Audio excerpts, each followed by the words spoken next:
हाय दोस्तों, आज की कहानी हरतालिका तीज की कथा। वीडियो स्टार्ट होने से पहले हमारे चैनल को जरूर सब्सक्राइब कर लें। चलिए वीडियो स्टार्ट करते हैं। भगवान शिव की भूमि कैलाश पर्वत पर विशाल वट वृक्ष के नीचे भगवान शिव और पार्वती अपने सभी गणों के साथ विराजमान थे। इस मौके पर माँ पार्वती ने भगवान शिव से अपने मन की बात पूछनी चाही। उन्होंने दोनों हाथ जोड़कर कहा कि हे महेश्वर, मेरे बड़े सौभाग्य हैं जो मैं आप जैसा पति पाया।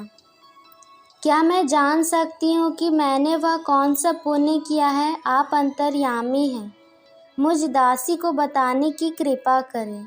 पार्वती की ऐसी प्रार्थना सुनकर भगवान शंकर बोले, तुमने अति उत्तम पुण्य का संग्रह किया था, जिसकी वजह से तुमने मुझे प्राप्त किया है। वह अति गुप्त व्रत है, लेकिन मैं तुम्हें बताता हूँ।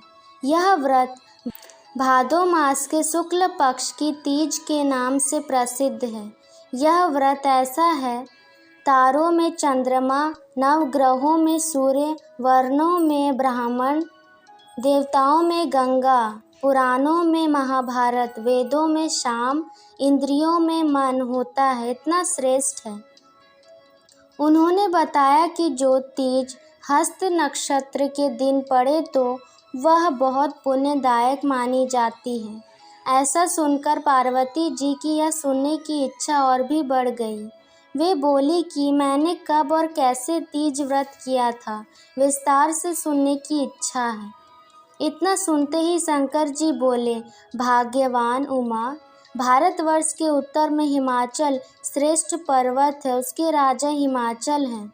वहीं तुम भाग्यवती रानी मैना से पैदा हुई थी। तुमने बाल्यकाल से ही मेरी आराधना शुरू कर दी थी। कुछ उम्र बढ़ने पर तुमने सहेली के साथ जाकर हिमालय की गुफाओं में मुझे पाने के लिए तप किया।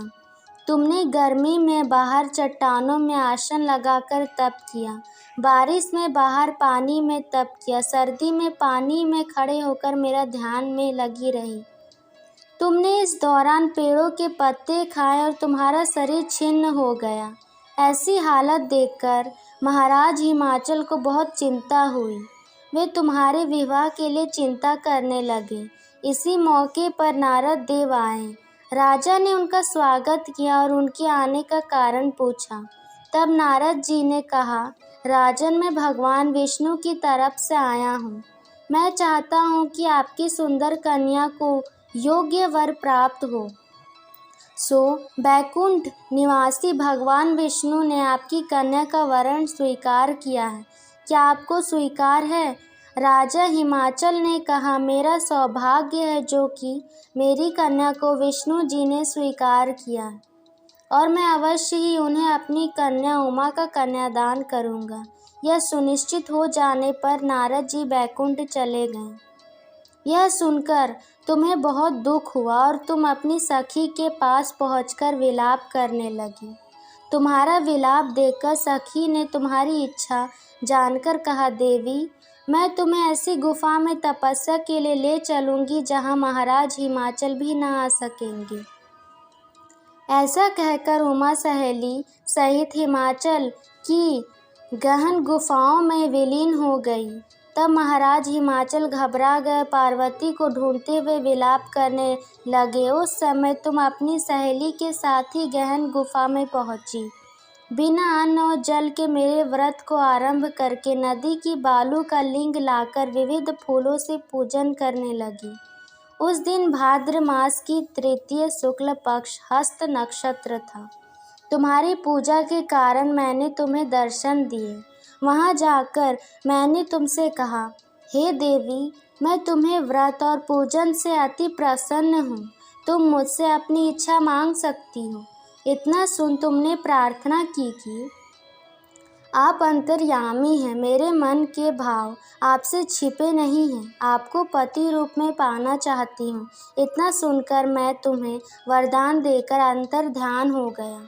उसके बाद तुम बालू की मूर्ति विसर्जित करने नदी पर गई, जहाँ नदी तट पर तुम्हारे नगर निवासी हिमाचल के साथ मिल गए। वे तुमसे मिलकर रोने लगे कि तुम इतने भयंकर वन में जहाँ सिंह सांप निवास करते हैं, जहाँ मनुष्य के प्राण संकट में हो सकते हैं। ऐसे में पिता घर ले जाने के निवेदन पर तुमने कहा कि पिताजी, आपने मेरा विवाह भगवान विष्णु जी के साथ स्वीकार किया, इस कारण मैं वन में रहकर अपने प्राण त्याग दूंगी।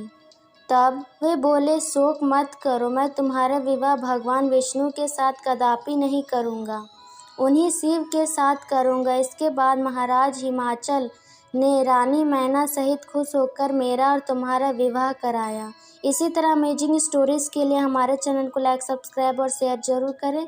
और आपको यह कहानी कैसी लगी ज़रूर कमेंट करके बताएं।